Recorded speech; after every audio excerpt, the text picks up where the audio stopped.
Yes, sir. What's your name?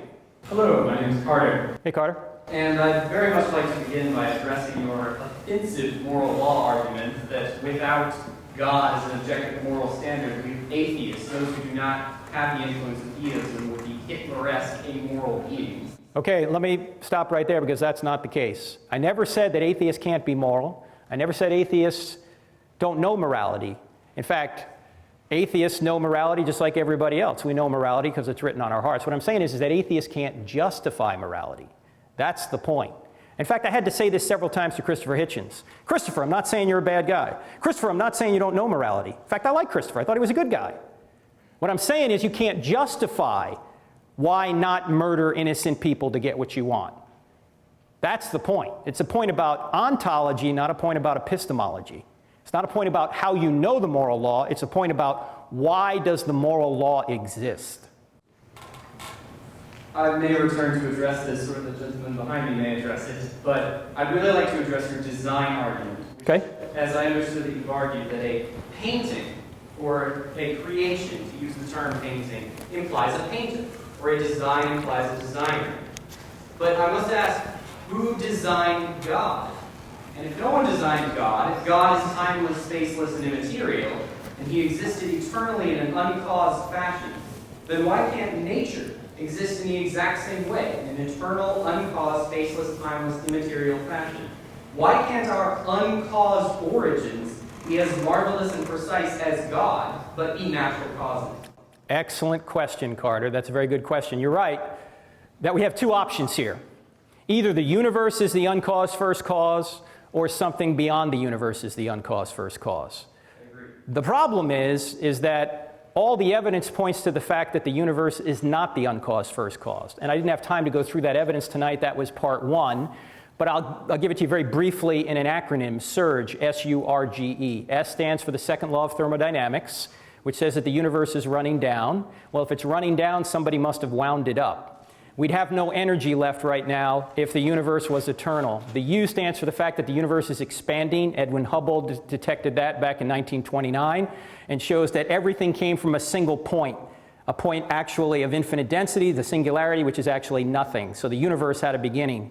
The R in SURGE stands for the radiation afterglow. That's the remnant heat discovered by Penzias and Wilson in 1965, which is literally the smoking gun to the Big Bang. There's heat, remnant heat from the Big Bang still out there, which shows that the universe had a beginning. The G in SURGE stands for the great galaxy seeds, which were very fine temperature variations in that radiation afterglow that allowed the galaxies to form in the early universe. And the E stands for Einstein's theory of general relativity, which shows that time, space, and matter are correlative, that they came into existence together, that space, time, and matter literally had a beginning. Einstein knew this in 1916. Then observational evidence began in 1919 when Eddington did his test on the eclipse. And then Hubble discovered the expanding universe in 1929, and then on to the radiation afterglow and the great galaxy seeds after that. So the evidence points to the fact that the universe is not the uncaused first cause. So there must be something beyond the universe that is, and that thing that's beyond the universe must be spaceless, timeless, and immaterial. And if you're timeless, do you have a beginning? No. No. So God is not, he didn't have a beginning. He's the uncaused first cause. And look, Aristotle, Plato, they all knew this. They knew there had to be an unmoved mover. I believe that you're drawing a false dichotomy, because we do not know that the original cause was God. There is no reason to say that an intelligent designer was the first cause, the uncaused first cause that caused everything else. I do not have the training or expertise to refute such science, and in fact, I accept your conclusion that the Big Bang had a beginning and space, time, and matter came into existence from a point of origin. But we do not know that this point of origin is God. Calling it God is to make a false assumption. Another reason for the existence of everything might simply be that other dimensions had the power and the marvelousness and complexity to create a situation where where the Big Bang could be brought into existence and space, time, and matter could begin to exist without an intelligent designer having a hand. Well, Carter, what you just described there is what we would call God. God is in another dimension that has the ability to bring these dimensions into existence. So if you want to call it another dimension, you can call it that, but that's exactly what we mean by God. But then why is there a theology? Why do we worship God? If he could easily be called another. Excellent point. You don't have to worship God. In fact, Aristotle never worshiped God. In fact, the Greeks never got their theology and philosophy together. They knew that there had to be an unmoved mover, but they never put the two together and worshiped the unmoved mover. So you don't have to worship the unmoved mover. You don't have to. You can do whatever you want. That's why you have free will. God loves you enough to give you free will. You can love him or reject him. That's up to you.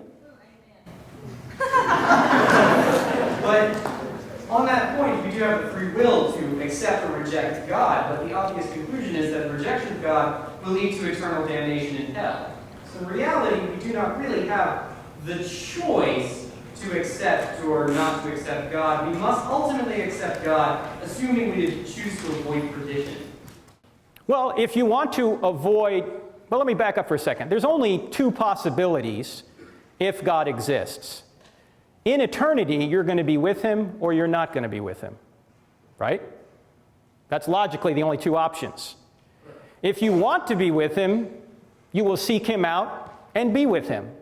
If you don't want to be with him, God will not force you into his presence against your will. In fact, let me make the objection stronger than what you're making it. You're very polite, but I debated an atheist who was a little bit more direct. And let me tell you, this man he's a good man. I like him. His name is Eddie Tabash. He's an attorney from Beverly Hills. We debated at University of Michigan a number of months ago. And he looked at me during the Q&A and he said, Frank, my mother was a survivor of the Holocaust. She lived an awful life. Somebody presented her with the gospel and she rejected it. Is she in hell right now? Whoa.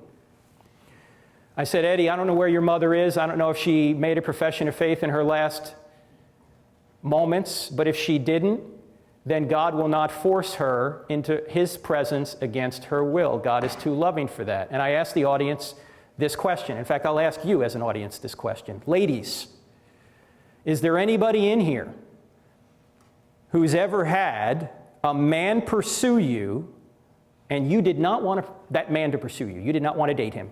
Anyone in here? Of course. In fact, some of you are going, yeah, he's sitting right next to me right now. He won't leave me alone. I said, okay, ladies, suppose this man continues to pursue you and continues to pursue you. And you say, look, I only like you as a friend. Ladies, why don't you just take the knife, stick it in, and turn it?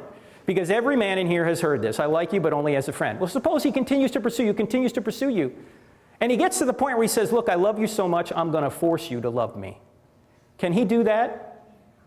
No, he can't do that. Love, by definition, must be freely given.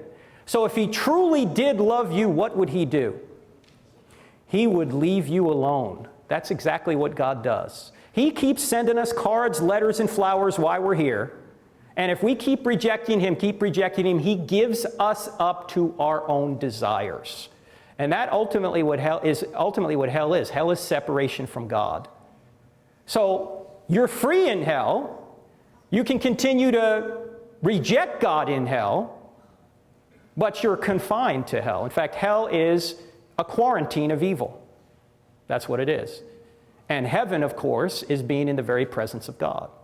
God loves you too much to force you into his presence against your will. Thanks, Carter.